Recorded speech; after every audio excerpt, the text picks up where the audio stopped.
What up, YouTube? I know it's been a little minute. I figured I'd go ahead and drop a video. I'm gonna edit it today. I'll either drop it today or tomorrow, so you guys will be hearing it the day of or the day after. But week 8, day 56, we're gonna go ahead and get the fade started. As you know, you're gonna be cutting out Bloom A, Bloom B, and Cal Mag. You're gonna be starting with fade, still using PK and cleanse.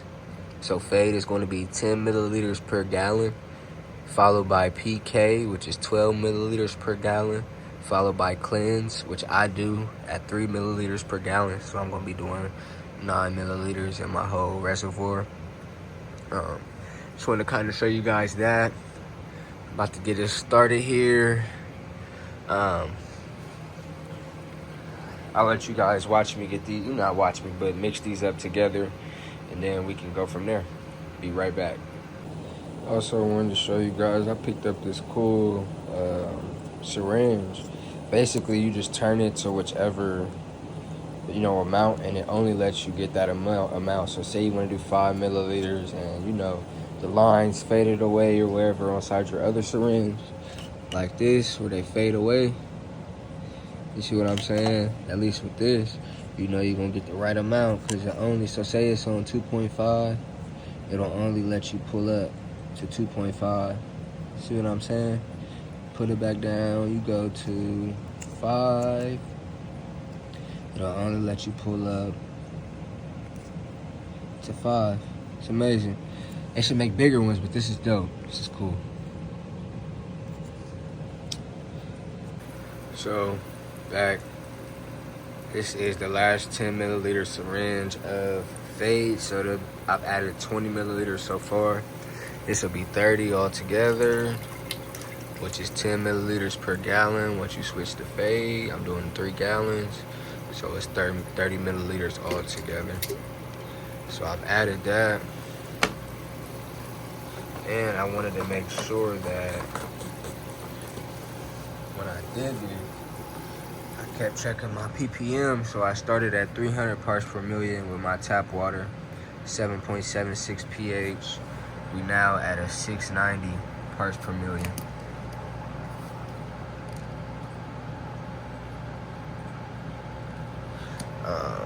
I'm gonna add 36 milliliters of PK in there, and then I'm gonna check the ppm again after that. Letting that bubble. I'm also gonna stir it real good before I add anything else to it. So this is the last 6 milliliters of PK that I gotta add. With the new syringe, I can't do individual milliliters, so I'm gonna just add the 5 and add the 1 PK or 1 milliliter later. But just wanted to add that in there.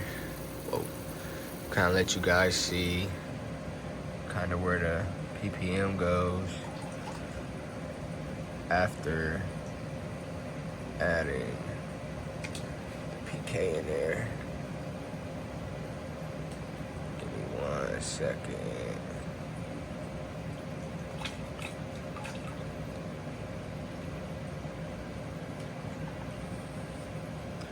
Alright, let me go ahead and stir this up. Oh yeah. So we got PK mixed in. After adding the PK, we are at 980 parts per million. Now all we gotta do is add cleanse, and we have our photon reading. It will know if we need the pH up or down before we feed. Give me 1 second. I'm gonna get the cleanse measured out, add that in, and we'll be right back. So we got the 9 milliliters of cleanse in. Put us at 990 parts per million, 6.3 pH. So I like to feed at 6.0 during flowers, so I'm gonna go ahead and pH that down. And as you see, everything is still clear. I'll be right back. So I got everything pH down, 6.02, 970 parts per million. I'll just add that to my note for today.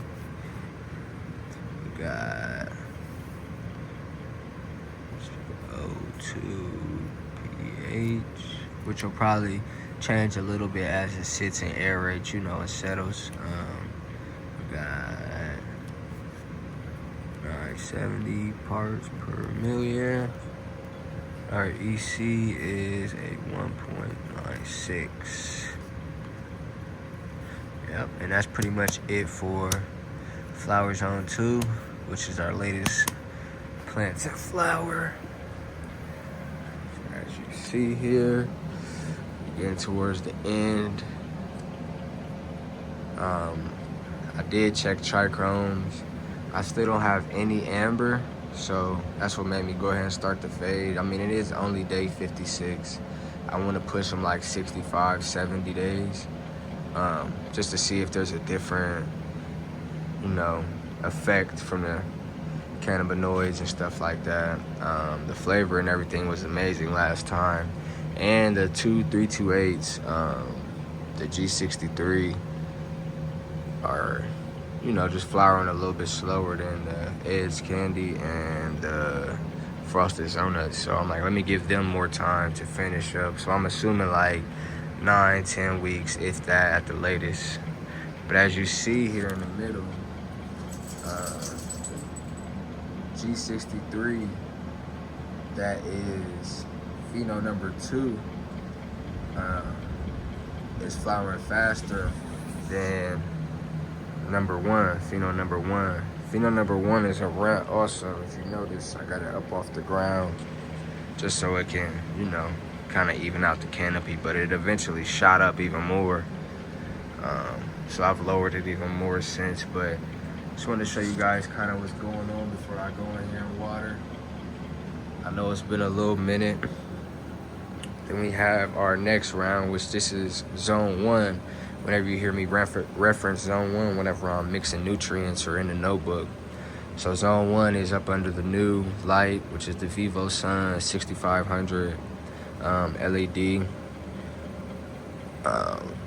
with the blues, reds, and all that good stuff. So basically, these are starting week 3 today of flower. As you see, we got some gas station oranges, we got some kosher kush, we got the banana daddy finishing up in the middle here, which is ethos, but I don't know. It's my second time running it.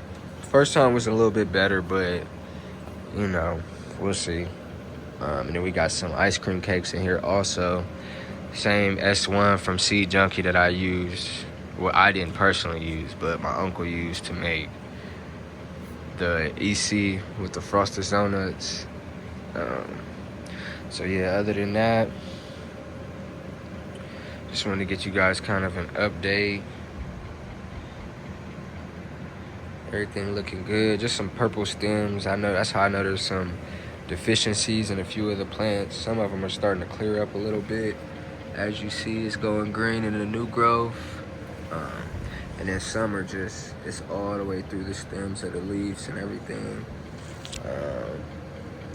Which I know it shouldn't be, but you know, we'll have to catch up on the nutrients and everything. Everything's looking good. Now you guys want to see this. Color's starting to come through. I come down to the realization that I probably overfed them, or it was a point when I was rushing and I was just not even pHing.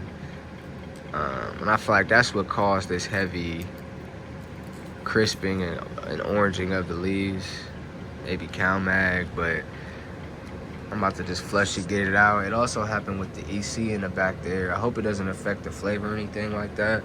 It's the first time this has ever happened to me, where it like took effect this heavy everywhere. It definitely looks like a form of burn, whether it's lockout, pH, EC, whatever, I'm not sure. So next time I know not to fuck with or mess with the ratios, you know.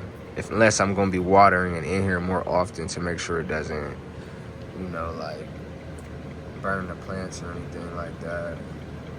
These ones aren't as frosty.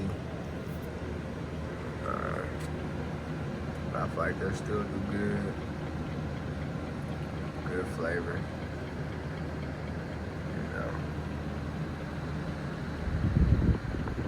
Got some bleaching on that one, if you see. Other than that, everything looking good, man. Real good. Lowers are starting to turn purple. It's gonna be a hell of a job trimming though, but I think I'm gonna go ahead and grab an AC Infinity bow trimmer, so I don't gotta, you know, do too much hand trimming, especially with all these funky leaves on here. It threw me off.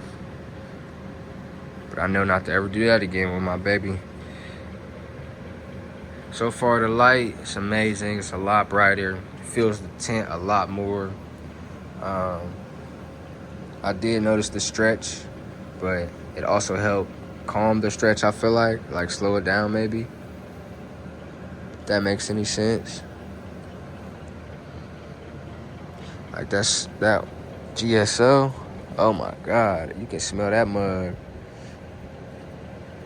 early in veg or flour, whatever. Yup, smell like straight orange cream. Good super booth. Other than that, I'm gonna be posting a lot more. Let me go ahead and get this water in. We had 36% moisture over here. Supposed to water at 12 on the dot. It's 11:57. I'll see y'all next time. Peace. Oh yeah, I got a giveaway I'm gonna be doing for all my Ohio followers or any of the surrounding areas. If you guys are familiar with Papermaker Genetics, I got some seeds from the homies over there. So I'm gonna go ahead and do some of those in a giveaway. I'll be doing a video on that soon. Just stay tuned, you know, make sure to comment. I have, you know, rules and what to do and how to win them, and gotta come up with some stuff. I'm gonna be meeting with my homeboy today. That's gonna be helping me kind of organize some of this different stuff I'm gonna be trying to do on the channel. Appreciate you guys as always. That's it. Peace.